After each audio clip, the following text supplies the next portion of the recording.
Welcome to Advance the Dream, our weekly community chat, where we celebrate legacy makers and family heroes who are actively advancing the dream in the spirit of Dr. Martin Luther King Jr. We talk about health, challenges, highlights, and heroes in an intergenerational fashion in hopes that his legacy of hope and equality continue to live on. This weekly series, powered by the Force for Health Network, is aired live on Facebook, YouTube, and LinkedIn at 8 a.m. Pacific Time, 11 a.m. Eastern Standard Time. Then shared afterwards at advancethedream.com. Now, let's meet our hosts, Force for Health Network co-founders, Dr. Robert Gillio and Lucy Howell, alongside our National Director, Joshua Williams Jr., as we dive into this week's topic. Good morning, everybody. Let's go ahead and take that interesting graphic off the back. Not sure what that's. Welcome. This is Advance the Dream, our interactive weekly community chat. As we continue to address disparities, inequities, and all of those things that Dr. Martin Luther King wished for back when he was here. And we wanted to make sure that the transfer of knowledge and information and all of those beautiful pearls of wisdom are continuing to be focused on and addressed, remembered, and celebrated. So I think I say that differently every single time. I probably need to go ahead and tighten up our tag. But my name is Lucy Howell. I am here at as one of the co-founders of the Force for Health Network, hosting Advance the Dream channel, community challenges, STEAM teams. You're going to start seeing lots of different types of things thread off of our Advance the Dream channel here. And I'm joined here by my co-founder and partner on this whole deal, Dr. Robert Gillio, State College. And I have, and actually, here we go, our national partner and coach on this, Josh Williams, based out of Louisiana and Florida. I give you both of those hats. It is April 20th, and we're excited to be here. So we started this series back in January, and we just wanted to commit to a weekly cadence, because there is so much to talk about. Every week matters, and not one week goes by where we don't have significant conversations. And when we're hearing a need, and when we're hearing an ask from a certain group, we feel compelled to act on it.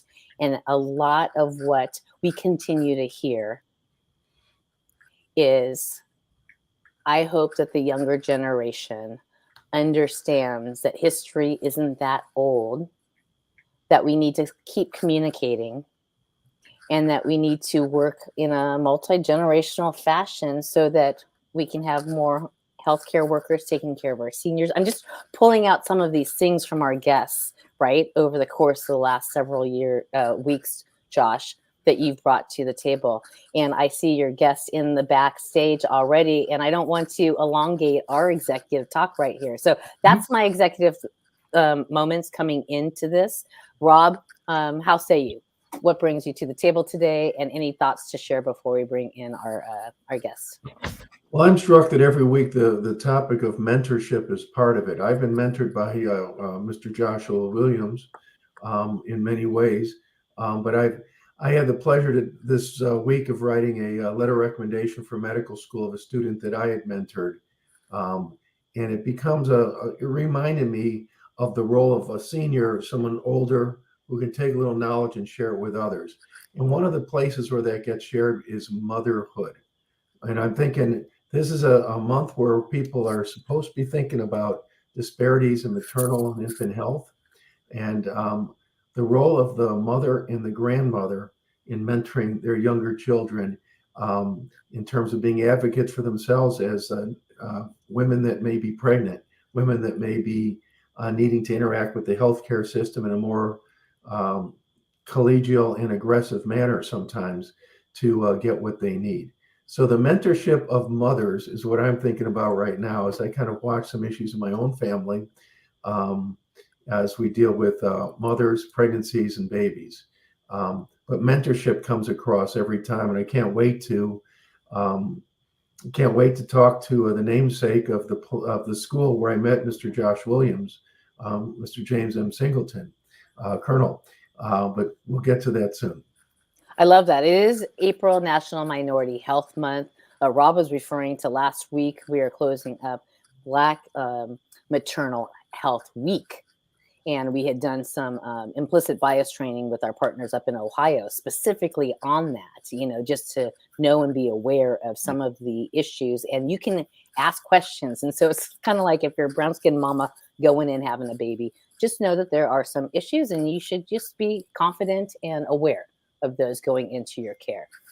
So Josh, it's 8:14. We're getting a slightly late start. So share your executive thought here and then go ahead and go right into the introduction of your guests. Okay, 8:14. I got a minute. Break this down in 60 seconds. Very glad to be here this morning. Actually, I look forward to speaking with one of my mentors. I credit so many different people for the outcome in which I've had, the experience in which I have achieved through my life, and those people who have made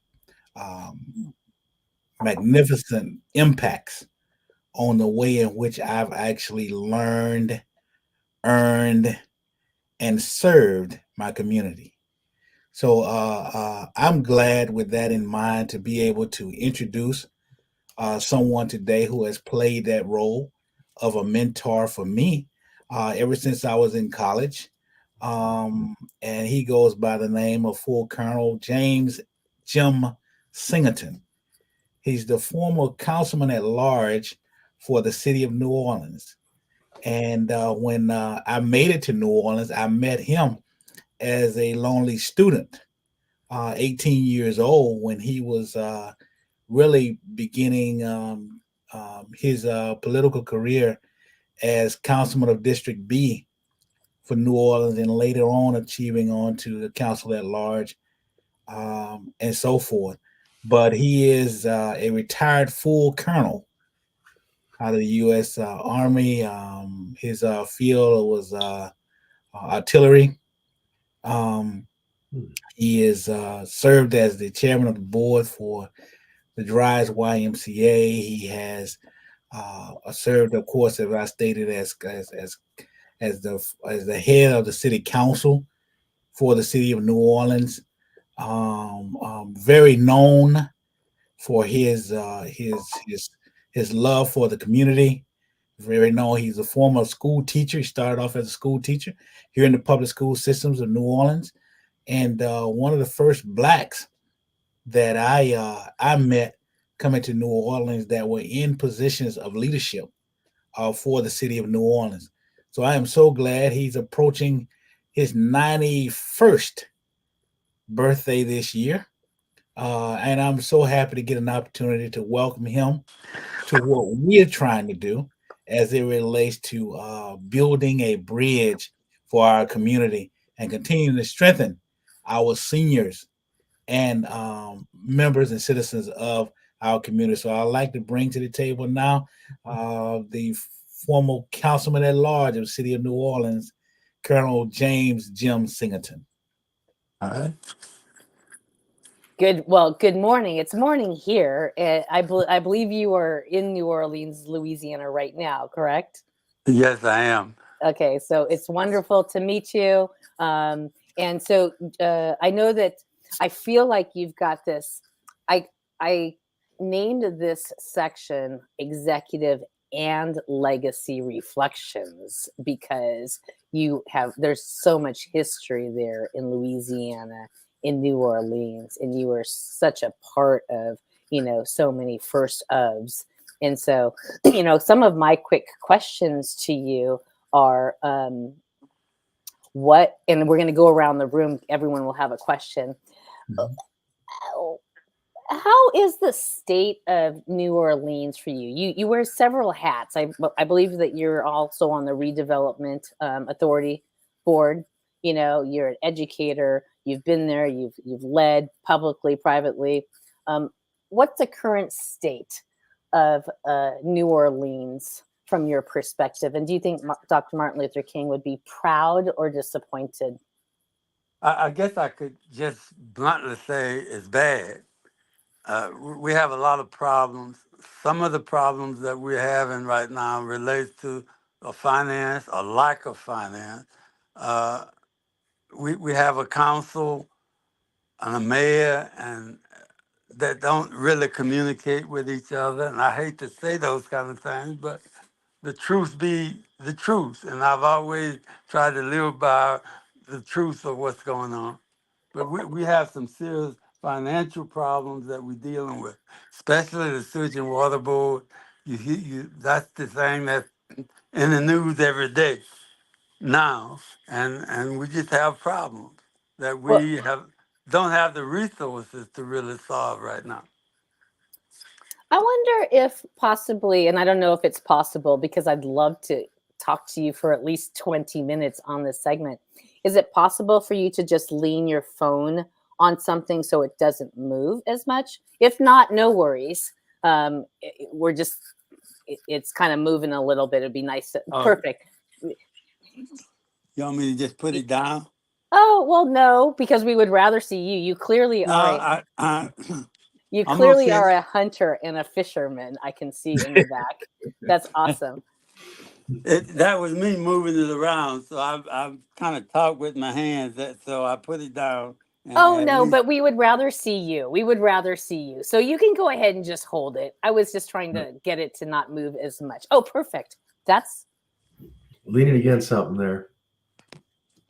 It's still. That's better right there. If you can sit it right there, that'll be good. Yeah, but I'm still holding it. Is it okay there? Well, we want to see your face. Yeah, we need instead of a turkey wing. We just slide up some because it's getting the top of your getting above your head now. Like that. Yeah, that's perfect. I'm trying to figure out the only way I do that is I have to hold it. Okay, okay. That's okay. You can hold it. I just feel bad. Okay. Yeah, so your answer was, yeah, not too bad. And you said one thing that's in the news right now, but I didn't understand. What did you say? Is kind of like the top issue right there now? I think you were asking me the conditions of the city, I guess, right now. And to me, I think we're in kind of bad shape because we have a council and the mayor that's not really communicating the way I think they should. And that causes a problem. But the other problems are financial. The Sewage and Water Board, for instance, is our biggest problem in my mind. And the equipment that we're trying to operate with is 100 years old. And I don't think you can take 100-year-old equipment and expect it in this day and age to do what it did 100 years ago. Yeah, Councilman, it just doesn't work. Yeah, Councilman, one of the things that we saw nationally a week ago was the flooding that took place off of the light rain. And that's some of those problems with the Sewage and Water Board, I think, that the city is facing. If the pumps don't work or if they don't work up to capacity, then you have a problem. And that's our problem. The equipment is 100 years old. Mm-hmm. And I chaired the Drainage Committee for 20 years. Mm-hmm. And I understand that's a problem, but you can't take 20-year-old equipment and try to make it do what we need to do today. That's just one of the problems. Mm-hmm. Mm-hmm. Last week, Josh introduced us to it was Howard who runs your Pima Council on Aging there out of NOLA. And we talked about seniors and kind of what his need was, and he was concerned because there were a growing population of seniors that needed care and not enough people to hire. And obviously you are a senior. Do you want to speak to the state of seniors in your city and perhaps what you think could help if you've given it much thought around that? What could help, I guess, is a council and a mayor and the other agencies that are involved. It's a communication problem. That's the start. And they got to be with able each to other. understand how to communicate with each other, Mm. and then move towards solving the problem. If you can't talk to each other, you can't communicate, you don't know what the problems are. Rob, I know you had some questions lined up. Well, I'm interested in your wisdom. Over the years, you've had a school named after you. You've participated in the military. You've had a distinguished career. Looking back on things, if you were to address teenagers, young people at this point, teenagers or young adults, what advice would you have for yourself? And if you were an 18-year-old right now, sir? That's a very difficult thing for me right now because, my philosophy has always been as a public servant to serve and serve people. And the only advice that I can give at this day and age is to be honest and straightforward and give them the directions that you hope that they will go in. Mm-hmm. Mm-hmm. But it's so much more difficult now. From the days that I was a teacher to the days of the city council, to working with the YMCA, working with Toll Community Action, and always trying to just help people. But it's hard for me to give advice. Okay. I just try to live by an example and use that example as a means of hopefully helping young people to move forward. Well, that's a commendable thing. I think the being a role model, kind of living it, can be a way of kind of sharing your wisdom to have people understand what you've done and what you are doing. So that's wonderful. I appreciate that. The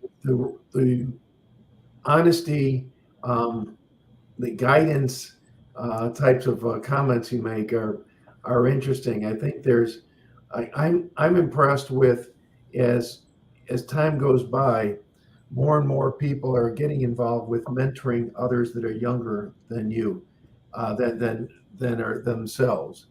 Are there people that have influenced your life, or thinking way back, that you'd like to shout out to? A teacher, a military person, a minister, a government official? Who were your mentors? Who were your role models? Is there someone you'd like to think back on? I guess that could be a number of them, but the one person that I think that I have the most respect for today, and that might be strange to some people, but I worked for Moon Landrew as mayor for 7.5 years.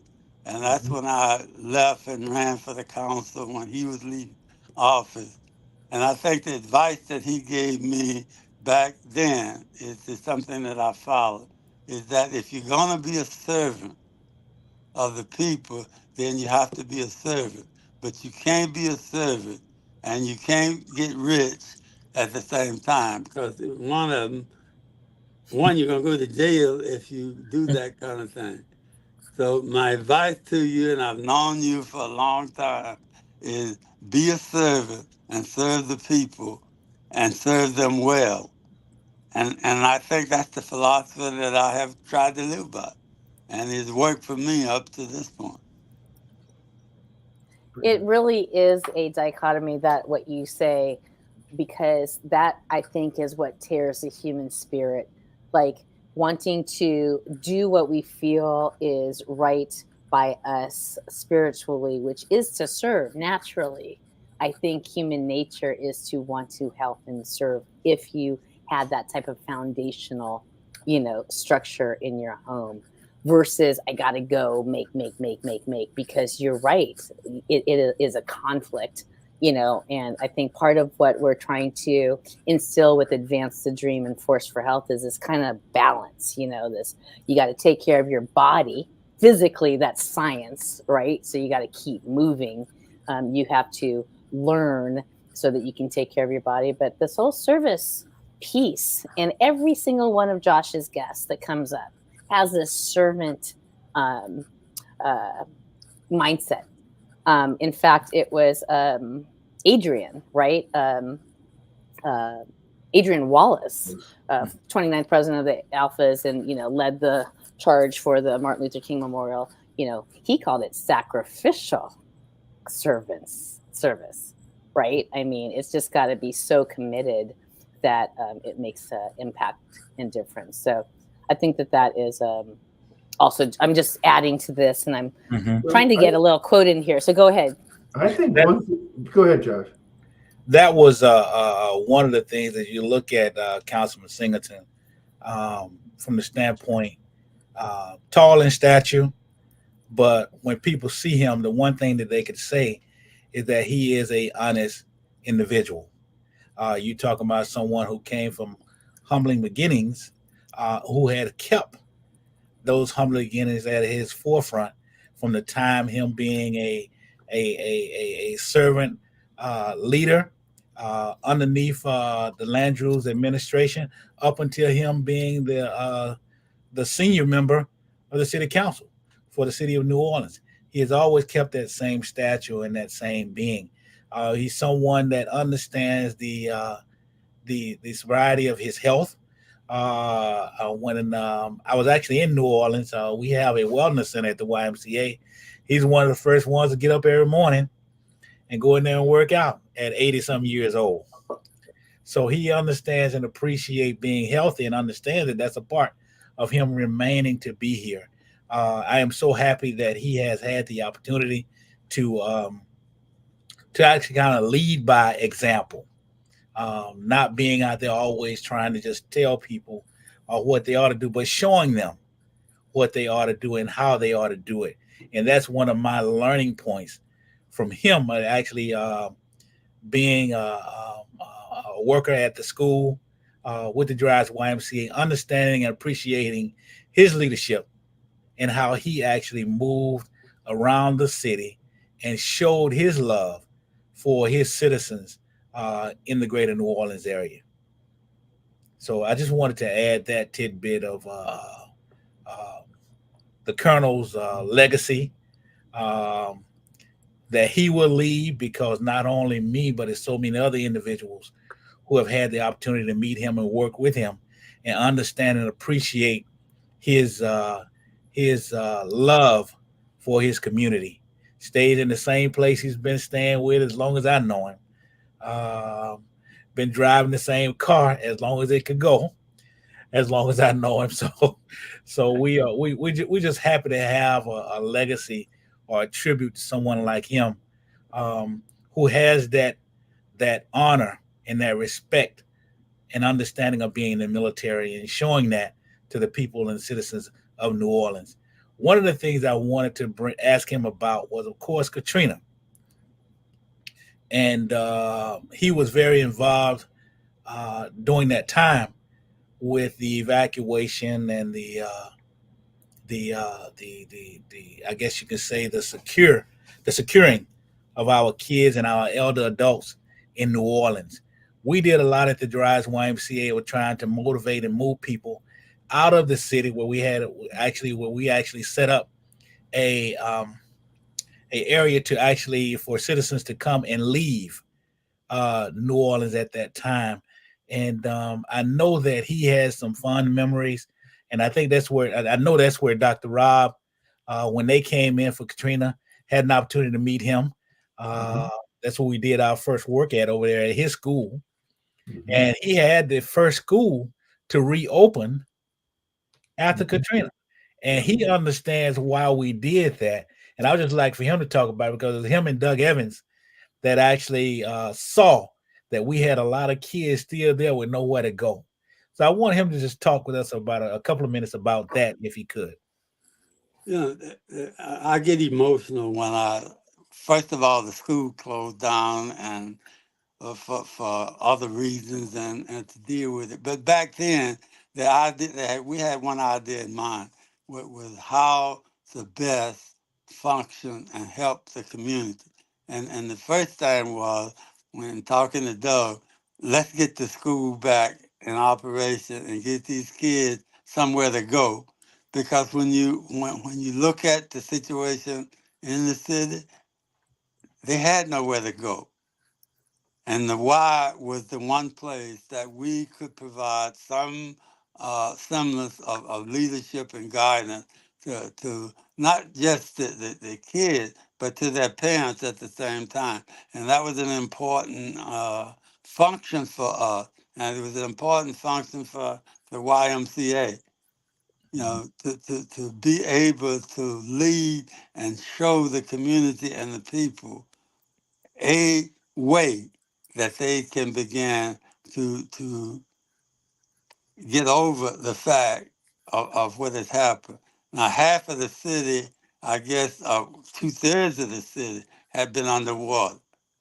The other 1/3 was in a neighborhood where I guess the Garden District, that side, and the Y. The Y, luckily for us, I guess, the Y did not get, I think we had a couple of windows broken out. Other than that, the Y was in good shape, and we had an opportunity to use the Y, which is what it was designed for, is to help people uh, to come back to life, so to speak. Yeah. But You know, Josh, I wanted to say one other thing to you. You know, I wasn't born in New Orleans. I was from 14 years old. I was here, Mississippi. but I was born in the country. Yeah, Mississippi. Yeah. And under my parents were farmers, Mm-hmm. and I was a farmer. I've done the thing the old way when you had to plow a mule and do all those kind of things. I've done all those things, so I had an appreciation for hard work, for parents who insisted that you had to do things a certain way, that you had to be straightforward, honest, and work hard to make a living for yourself and for your family. And I came to New Orleans with my parents sacrificing for me to be able to go to school. And my daddy had a 6th grade education, my mother 11th grade education, but they insisted that we needed to go to school and get an education. And I think that was my background and the basis for when I got to New Orleans, just continuing what I had already been taught. Mm-hmm. How old were you when you came to New Orleans? Were you in high school or elementary I was school? ready to, when I finally came here, I was 14, Okay. and A I was young getting man. ready to start high school. And do you recall what kind of high school kid were you? What did you like to do? Well, I tried to play sports, but I tall, and I was 2 arms and 2 legs kind of joined together, so the sports thing wasn't that good for me. So I had to decide that I was going to stay in the classroom. And that's why I stayed in the classroom. And when I finished high school, I followed the same procedure when I got to college. Were you on To stay in student the council? Were you classroom. on student council, or what do you remember about high school? What I remember, I guess the thing I remember that I never could gain weight. I wanted to gain weight. I wanted to play sports, but I decided that I couldn't. So because of the fact that I was, as I say, I call it 2 bones, 2 arms, 2 legs, all done together some kind of way. And I was just that skinny kid. And I just finally discovered that I wasn't going to be able to do what I wanted to do on that side. So I had to stay in the classroom. And I kind of stayed in the classroom and made that my objective in order to get to college and to get out of college. And then when I got out, my whole thing was I wanted to be a teacher because I wanted to teach young people what I had learned the hard way.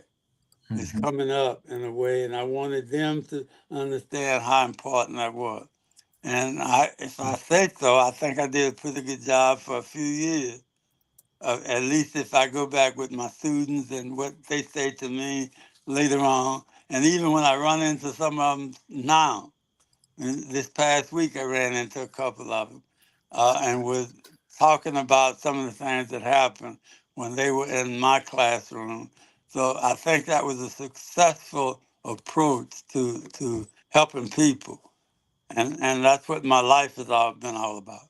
Did you teach middle school or high school or elementary? Middle What level? school, started off in middle school and then went to high school.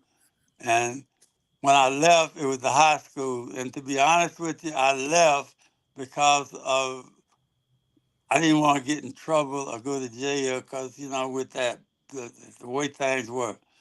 I was a strict disciplinarian and you had to follow my rules, not somebody else's. And if you couldn't follow the rules, we always had a problem. And I could see that I was getting to a point where I was going to have trouble. So I'd say I better go do something else and get away from that part of it. And that's what I ended up doing. Would that have been in the 60s you were a teacher or in the 50s? Or when were you a teacher? What decade? What? I was a math teacher. Math teacher. I was just trying to think, was it in the 60s? Well, probably not. No, probably I got in out the of college 50s. in 1950. Well, I guess I started teaching in 1958. Got it. So this is like pre-60s, right? Into Yeah. that era. It just seems like so long ago, but not, because we're talking to people, right, that were living around pre-computers, pre-cell phone. You know, it was it's not that long ago. Okay, the computers and all that stuff was not, they were just beginning to think about that just a little bit, but it wasn't in the schools at that point. I think at my last, maybe the year that I was there, computers was beginning to be used a little bit in the classroom. Mhm. When did you feel the pull to want to serve as a city councilman in that regard? Because that was like a 20-year span, right, of your life, 24 civic years. leadership. Yeah. Do you remember a certain incident or a person saying, hey, you should run for city council? Just curious how you got into the public serving space. Now, the Total Community Action was the agency that under the Johnson administration had created the social aspects of trying to help communities. And the principal of my school at the point, Hal Buckley, didn't want to go to the meetings, I guess. So he started insisting or asking and imposing on me to attend the community meeting. And I started doing that, and I got more involved as the process and time went on. And finally, I think it got to a point where I said, I'm going to run for the city council because I'm always at City Hall. I'm always talking to somebody. So why not just be there and not have to keep running down there every time a problem come up? That was the philosophy that I used anyway, and decided that I wanted to get involved in the best way was to be there on the site, on the scene. And I was lucky enough to run for the city council and win the election and serve the 24 years. I love that as a lesson, because one of the things that we also are trying to challenge people with, you know, is to get involved and get engaged. And, you know, there is a weekly county and or mayor's council meeting, you know, county administration or mayor and city council every week in most cities and towns across the country. They are always free to go to. You can listen as a citizen. You can even sign a little, you know, paper and have a right to contribute your voice, right? And so I think I love that you said that, because I think people seem to have this distinction between the politicians and then me. Mm-hmm. And it's not until I served for 5 years on the Pima County Tucson Women's Commission. Okay. And that was when my eyes opened to the public sector space, the whole public meeting laws, and, you know, the openness and transparency to the public sector. You couldn't have closed meetings over here. It was just very interesting. And I think I always encourage people to serve somewhere on a commission for at least 2 years, just so you can get a sense of sometimes why it's difficult for public sector decisioning to happen, right? But so I love that. And part of what I want to do, Rob, and we don't have it now, but we should create a badge so that somebody could earn points if they go attend a city council meeting.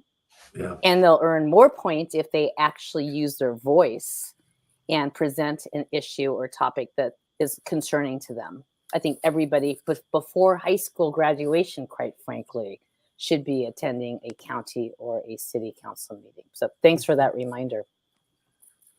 I feel like I'm hogging all the questions. I keep looking at Josh and Rob, if you'd like to ask a couple more questions. I'd love to jump in on something you said earlier that I'm struggling with. And that was the advice you got about either be a servant leader or make money, and the two can't be are mutually exclusive. And I'm wondering if one of my mentors was Governor Thomas Ridge, who served as the first Secretary for Homeland Security. And as he was advising me when I was doing a different effort dealing with school kids and health, he said, you can do well by doing good. They're not mutually exclusive. And so as we look at young men and women coming up and that are suddenly finding themselves with access to a college education or to a job in the trades or in the military, and they're having access maybe in sports and Title IX, whatever else, some of these kids are going to make some real money. Should they feel guilty, or could they use that money to do good? Yeah. See what I'm getting at? Has that changed at all? And maybe for a government official, it gets real easy to take a bribe or something, and then you go to jail. You get rich, you did bad, you did disservice, you weren't a leader. But can you do well by doing good? Because that's what I'm trying to do, to be honest with you, sir. I'm trying to make enough money someday that I can accomplish what I want to do for my kids, my grandkids, my community, my nation, my church, my charities I like. What do you think? I guess to be a public servant, I still say the same thing. You be a public servant, you're not gonna get rich. You're gonna have to suffer, and you're gonna have to scuffle and try to make ends meet and go forward. But you have to make one choice or the other. If you want to do the things for your family, then stay out of the political arena and go into some other arena where you can make money. But don't try to do both. I think he was specific throughout the process. You I cannot do both. I understand. So in the public arena, let me ask you this. You do sacrifice quite a bit to do that. In this day and age with all the media, you're under scrutiny and you're investigated and all that as well. Yeah. Can you get rich in terms of your emotional wealth? Did you get joy out of your public service work, sir? Was that an internal gratification, a different kind of richness?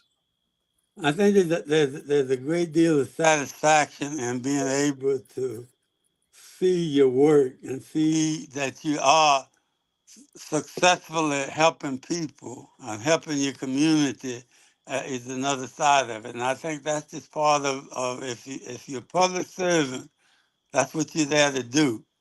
And if you're successful in doing that, then that's where your gratification comes from. Very good. Thank you. But it doesn't pay the bills, right? I would say that I would say the same thing as well too.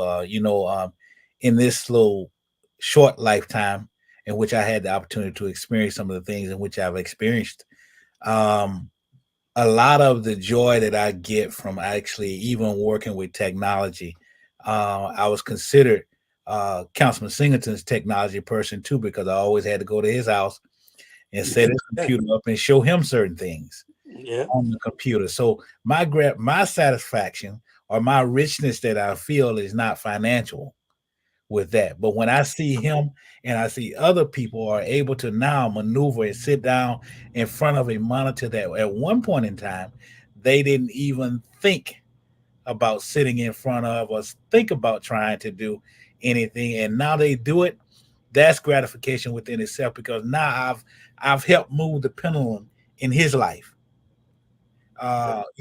This is probably one of the first times that he ever used the studio link. But I was glad enough that I could take a few minutes and walk him through it, and he didn't feel intimidated enough to stop.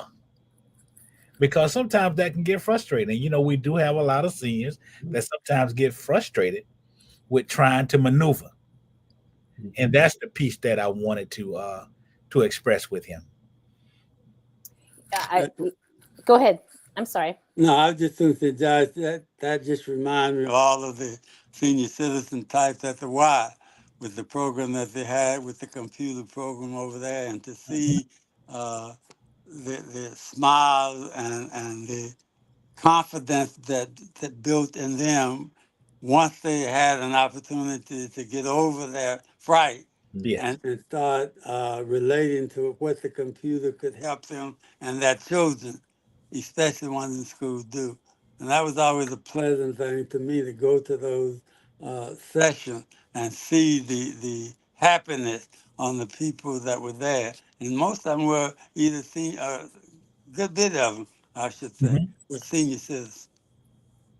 It reminds me of a course and workshop that we've co-developed together.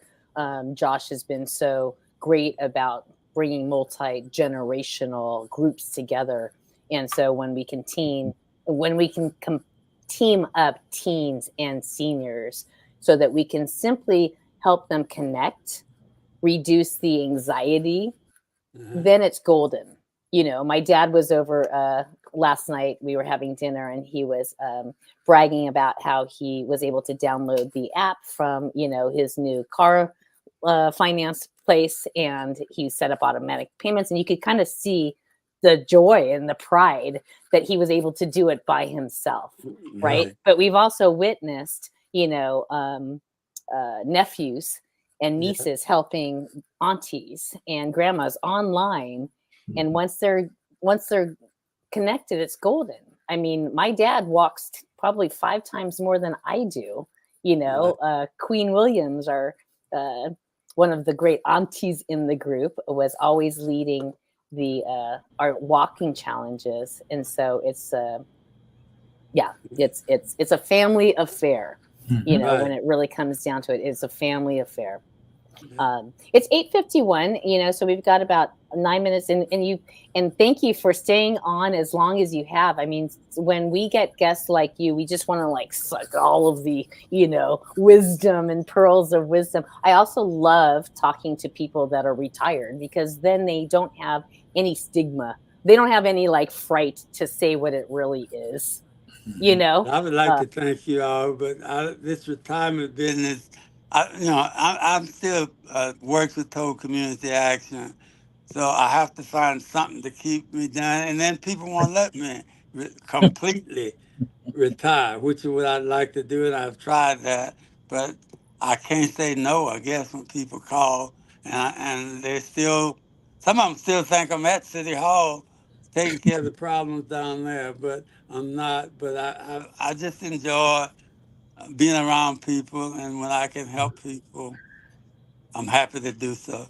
But Well, Josh, I'd like to say thank you, and it's good to know that you have some of the things that you picked up at the Y, that you're still able to use those things to help people.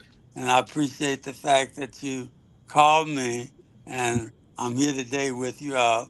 And I want to thank each of you for your contributions to the people that are important to me.